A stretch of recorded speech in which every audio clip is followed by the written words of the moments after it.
This meeting of the Civil Service Commission is hereby called to order. Roll call, please. Mr. Hickman? Here. Vice Chairman Koss? Here. Chairman Rivka? Here. Thank you. Can we stand for the Pledge of Allegiance?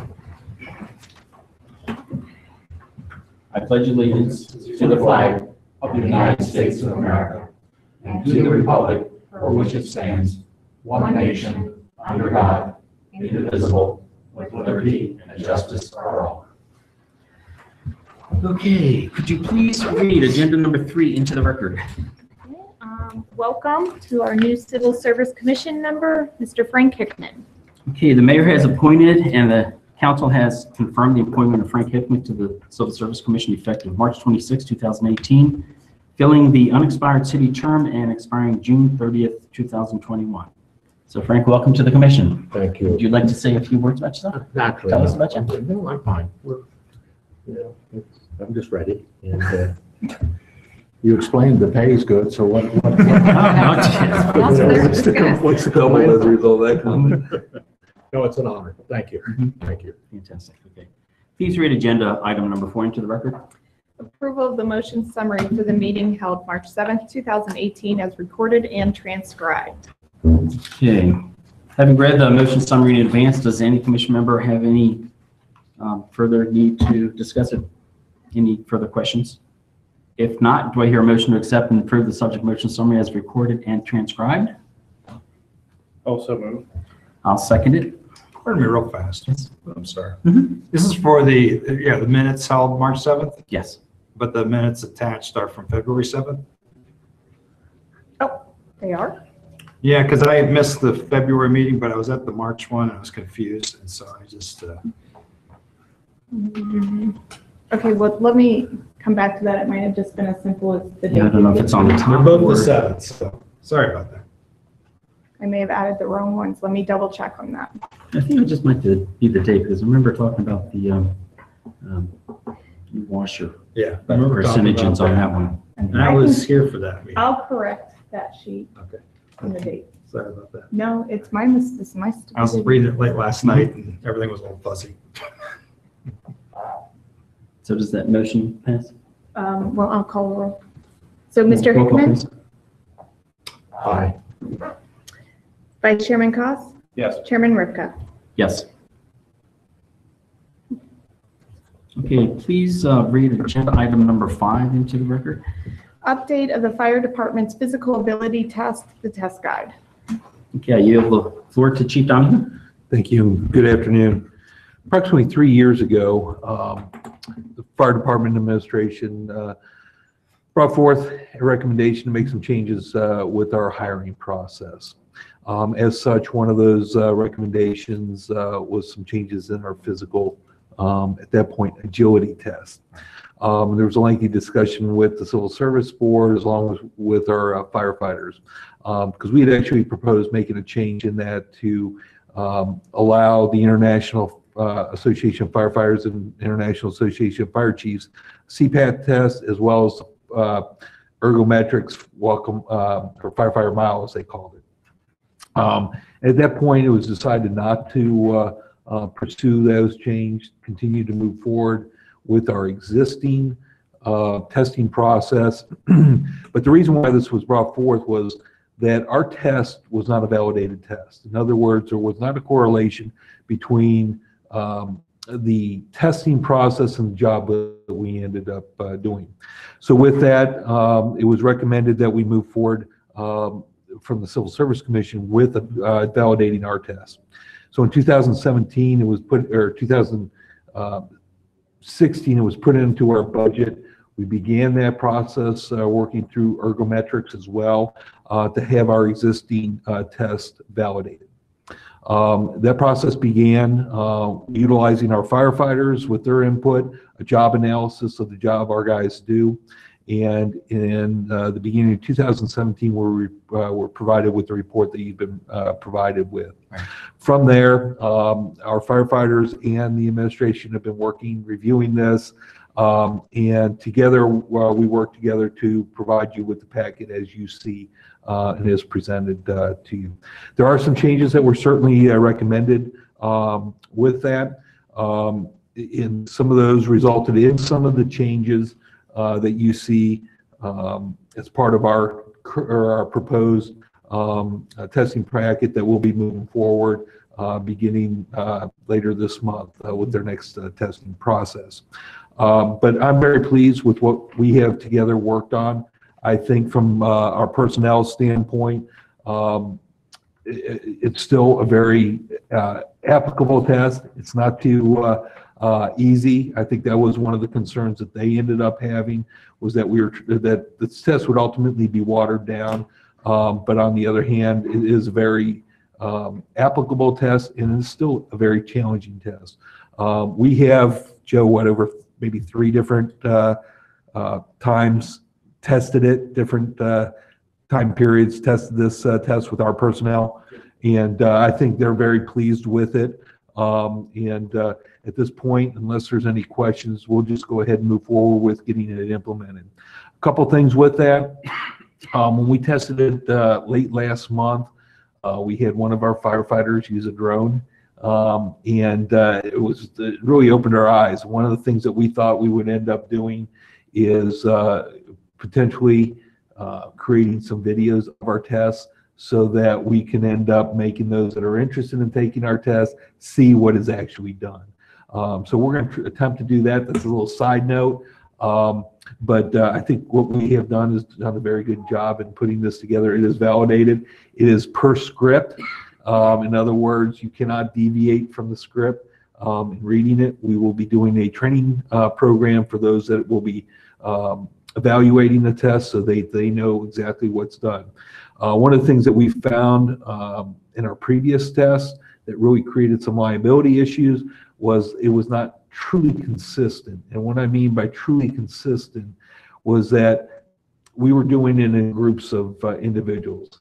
And depending on the amount of people that showed up for that time period, you may have 3 people, you may have 4 people, you may have 5 people. So you had a little bit additional time in between events for each one of these candidates. So that was one of the issues that existed. The second thing was, depending on who was your proctor, they may or may not be rooting you on. You know what I mean by that?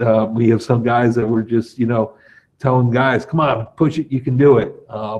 Then another candidate come through from another candidate or another proctor and wasn't getting that same. So that was another recommendation, was trying to solidify an even process.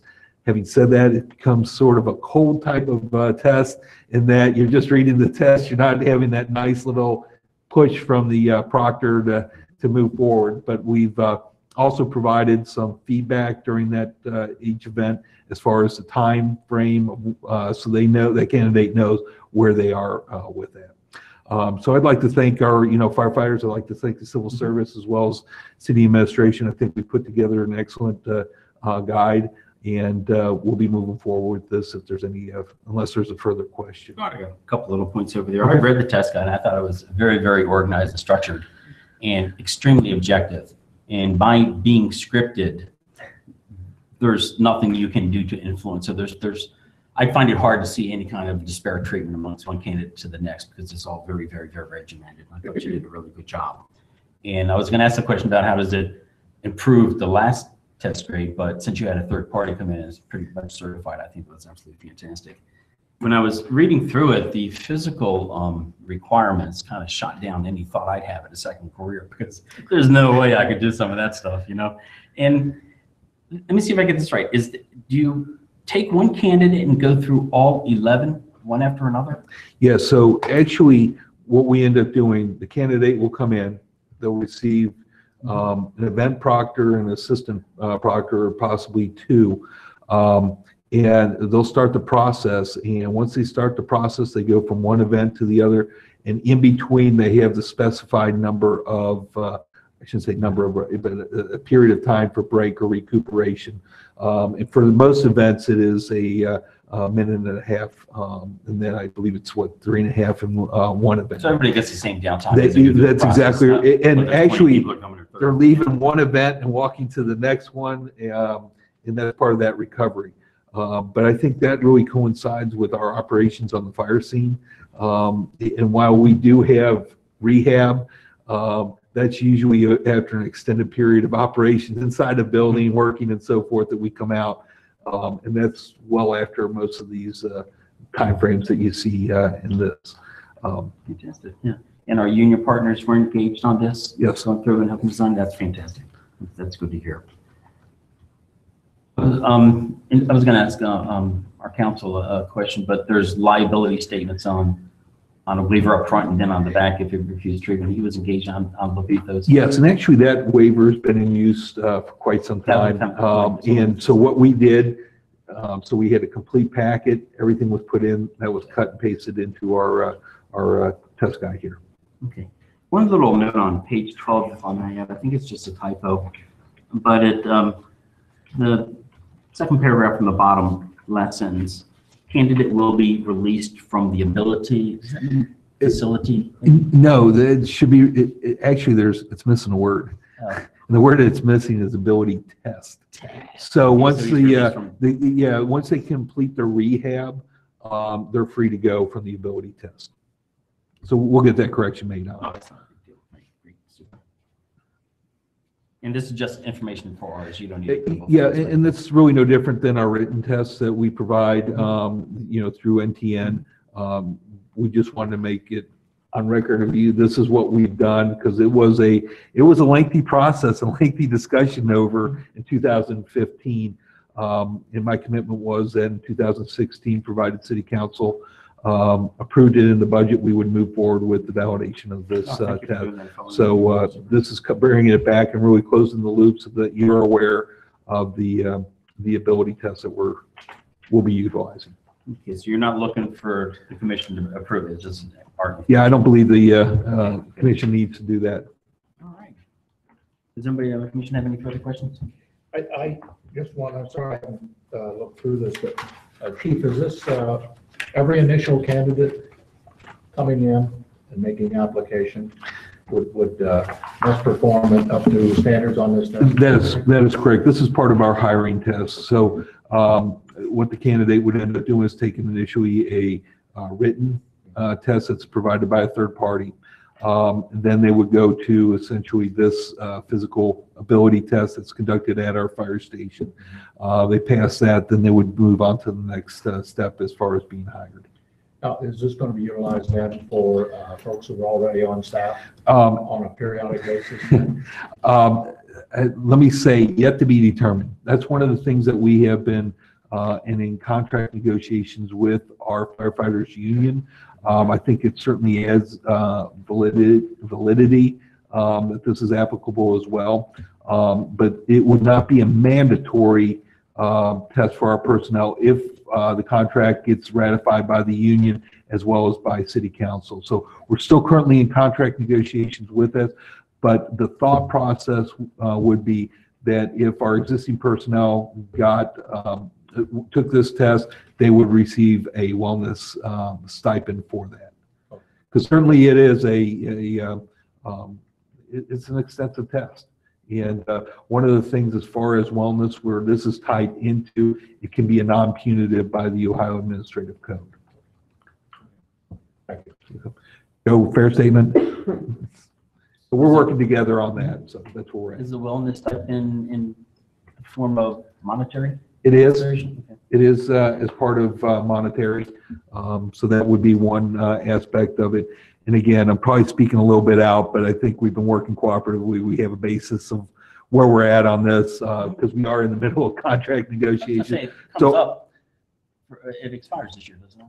It's actually already expired. I think we're very close in getting that wrapped up. And that's why I don't want to get into an unfair labor practice and making a commitment, but I think we're both have worked very hard with this and believe that's where we're going to end up being. Okay, thank you, Chief. Could you please read agenda item number 6 into the record? Update of the police officer certified list. I yield the floor to Chief Pijanowski. Thank you. For consideration is an update to the police officer certified list. The changes here can be found at the bottom of the list. That will be 2 candidates that will be removed due to finding other employment, James Mershon and Mihai Cutter. what we did was something we haven't done previously, but getting ready to pull more names for backgrounds, ask DAS just to go through and update each candidate, whether they were still available and interested, and found that these two had received other positions, were no longer interested, so have now been placed on the to be removed list, so we can have access to our top 10 candidates who are still interested. Okay. Do we know where they're going? I know one, I believe, was going to workers' comp. I don't know where Mihai Cutter was headed to. I just keep thinking about the list down in Columbus because I know they're hiring 100 plus, and I hate to see them take our draft choices, but we you know, at the compete same with time, Columbus, they're gonna but their process is really lengthy. So if you take our test and their test, we're generally going to get through what we need normally well before they get through a lot of their stuff. Very good. Does any commission member have any further questions on the hiring list? Okay, do I hear a move to accept and approve the police officer certified list as presented? So moved. Okay, I'll second it. Roll call, please. Mr. Hickman, Aye. Vice Chairman Cost, Yes. Chairman Rivka. Yes. Do we have any public comments you'd like to make? Okay, super. Any committee comments? I would like to just make one little announcement. I think this is almost kind of like one of the culminations of our process, and it has to do with the swearing in ceremonies that come. So when we, entertain the chiefs, when they bring their hiring lists over here, we see the names come and we see them go and we see them hired. And this is one of the joyful occasions. And on April 17th at 4 p.m. over at Fire Station 301, we're going to have a swearing in ceremony for some of the firefighters. The state of Delaware is going to promote to Fire Lieutenant Chris Needing. We have firefighter paramedic on board, Patrick Johnson and Joshua Schaefer, and firefighters and EMT, Dana DePasano and Deshna Marquette, which you had just mentioned over there. So they're all going to be sworn in on the Tuesday, April 17th, 4 p.m. at Fire Station 301. So also invited. Yes, and then we appreciate it if you're available to turn out for these. One of the changes that we've done is we're going to start going to a twice a year swearing in ceremony. It became very cumbersome trying to get everything scheduled with as many as that we did over the past couple of years. So we're going to be doing an informal swearing in private, and then do the more formal ones twice a year. Fantastic. We'd love to go to this. Station again. 301. Thank you. That's the one on Liberty Street. Good, thank you. Okay. There being no further business to conduct, do I hear a move to adjourn? I will so move. Okay. I will second it. Roll call, please. Mr. Hickman, Aye. Vice Chairman Cost, Yes. Chairman Rivka. Yes. Meeting's now adjourned. Thank you all. Sure. I think that We promised, on the minutes, right? it's just the date up at the top. Barring any unforeseen circumstances. So we'll have that thing changed before it goes to print and stuff. Oh, super. Okay. That was it. Yeah. So tell me, what do you do? What do you do with your position?